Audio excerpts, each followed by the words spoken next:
Hey guys, it is Friday, which means we've got a top 5 for you, but it's not just any Friday, it's Friday the 13th. The baker's dozen of Fridays. That's pretty good. But yeah, in celebration of Friday the 13th, we've got some spooky news for you. It's not. Just news. It's just regular news. But we do have this cool theremin sound effect. Terrifying. Haunting. So okay, we don't have any spooky news, but what we do have is a pretty good story from E3 that's actually related to this news story. Not sure if we've told you this before, but we were walking back to our hotel and who did we spot taking a photo in front of some graffiti? But the famous French video game designer himself, Michel Ancel. There he was. Super nice. I may have lost my shit. Yeah, I'm sure we've told this story. Anyway, Michel Ancel was looking around a second-hand shop recently and he saw a statue of Rayman and he said, maybe after we're done with Beyond Good and Evil 2, we'll go back to Rayman. Yeah, he was basically like, don't let heroes die, which all I could think of was mercy. I do feel like this is going to be a long way down the track because we don't even know when Beyond Good and Evil 2 is going to come out. Even that seems to be at like tech demo stage, at least from the last time we saw it at E3. So to wait for Rayman 4 after that game comes out, it's probably going to be a good handful of years, but the fact that he wants to make it and it's going to arrive is fun. Yeah, and if you're interested in Beyond Good and Evil 2, remember you can still sign up for the Space Monkey program, which is their beta, so go to the website now. It's actually accessible now, which it wasn't during E3 when we were all trying to get in. I actually need to do that. My PC brethren, Destiny 2 is finally coming to your platform, although I'm already playing it on PS4 because it came out first. Hopefully Destiny 3 will come out at the same time across all platforms. But we finally have a date and a time. Destiny 2 is going to release on PC via Blizzard's Battle.net on October 24 at 10 a.m. PT. And here's a handy map so you can check where it's going to release in your home, town, country, wherever. Here it is, look at it, look at that. I'm going to leave it up for a little while. I don't know what to talk about while this map's up. I'm really bad at geography. Me too. And I thought Seoul was in China. Oh, that's embarrassing. Yeah, and that was like last year. So, anyway, the recommended specs have also been released for what you will need to play Destiny 2 on your PC, and they are, Jess, go for it. They have. So you're going to need an Intel Core i5-2400 or 7400, an AMD Ryzen R5 1600X. You'll need an NVIDIA GeForce GTX 970 with 4 gigabytes of RAM or a GTX 1060 with 6 gigabytes, which reminds me I severely need to update my graphics card. My goodness, that is high.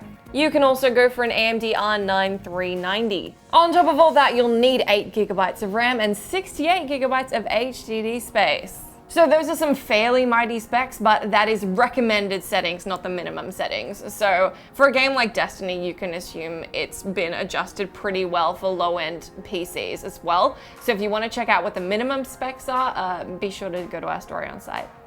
One of my favorite games that I used to play with my mates was Lugaru HD. I don't know if anyone's ever heard of it, but it's basically you're an anthropomorphic rabbit and you fight shit. It's like kung fu, punch, punch. It's so good. It's like one of the most mechanically satisfying fighting games I've ever played. Cool.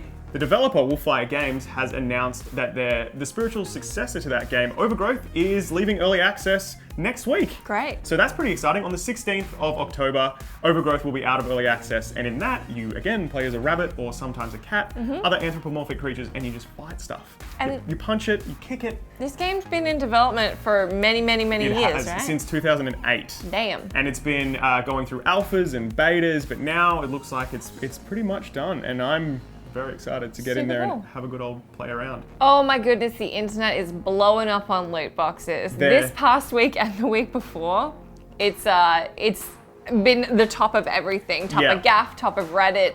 You guys are kind of mad, and you know what? I'm mad. We kind of feel you do. Yeah, I'm mad too, because loot boxes I've always enjoyed for their cosmetic stuff that you get. Rainbow Six, you get some silly charms. It works. Overwatch, as well. you get like some, you get McCree without a shirt on. And I think earning them in Overwatch is fun. I think because it's in cosmetics. a single player game, I think it's absolutely ludicrous that I would put extra dollars in. In Australia, say for a game like Shadow of War, that's going to be a $90 game. It's not even $90. It's $99.95. Yeah, it is ludicrous to me that there is stuff that is removed from the game, not even at a DLC an expansion pack level, but at an item by item level where they want you to gamble to get it. And I say gamble because the ESRB has come out lately saying they can't technically say that it's gambling because it's not classified as gambling. Because the goods don't hold any value and you can't sell them on, so therefore it's not gambling. We can't really talk to a lot of those games. No one's really come out and said anything about those, but someone who has is DICE. After the Star Wars Battlefront 2 beta, they've said that the Star Crate system hopefully won't disrupt the balance of the game. They're trying to find a way to make that a balanced drop rate and stuff like that. And they're trying to make it so that high-end unlockables are unlocked through game milestones. Yeah. However, that seems like a tricky balance to strike. Yes. They also said that obviously everyone who played the beta saw the Star Card stuff, and you'd come across someone who had a cooler, a loadout than you, and that was just completely through chance. So people said, hey, DICE, maybe release a mode where we don't have Star Cards. Everyone has like a base set of Star Cards and it's locked and everyone's on an even playing field. DICE have said, that's a great idea. We'll bring it out.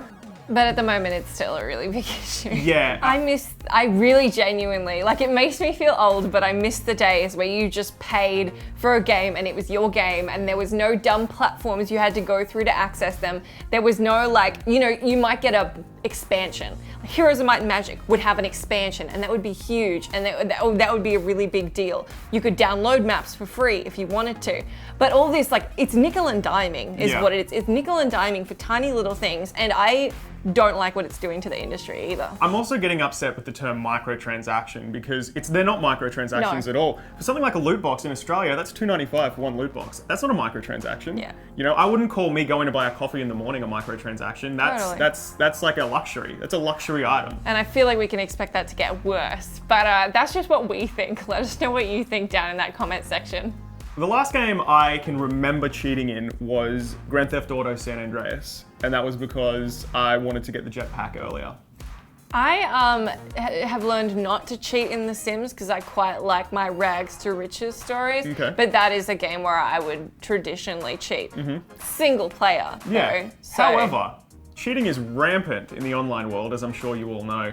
And a particular game that is rampant in right now is Fortnite. Epic has cracked down on the cheating in Fortnite, especially in the Battle Royale mode, because I think they said they've had 7 million downloads of Fortnite now the Battle Royale's come out. And they've cracked down and banned thousands of accounts, and they've actually taken it even further, and they've they're trying to sue two users of Fortnite. They're real mad. So a complaint was filed in the North Carolina federal court, and it's citing two cheaters, Mr. Boom and Mr. Vraspier, who are accused of violating Fortnite's terms of service and the EULA, and infringing on the copyright of the game by modifying the game's code. And that's kind of a big thing. Yeah, it's kind of a big thing. I mean, there have always been cheaters and there's always been devs trying to find a way to fight back against them, but I can't remember the last case of cheaters actually being sued. Well, I know Blizzard do it a lot for stuff like WoW. In the complaint, Epic summed it up really well. They just said nobody likes playing with cheaters, and it's 100% true. There's nothing less fun than being on a server with someone who's clearly cheating. Yeah. It just really does ruin the whole game experience for everybody. Yeah. Don't cheat in video games. Cheat in single player games. I mean, that's fun. That's great fun. Do it. Getting that jetpack early. That is everything we've got for you guys today for our slightly angry edition I got feelings about video games. Friday the 13th Top 5. But do remember that you should leave us all of your comments, thoughts, and feelings down in that comment box. And we will be back hosting news for you Monday, Tuesday, and Wednesday of next week. But on Thursday and Friday, we're going to have special guest hosts covering for us. So that'll be exciting for you guys. And if you're in Australia, PAX is around.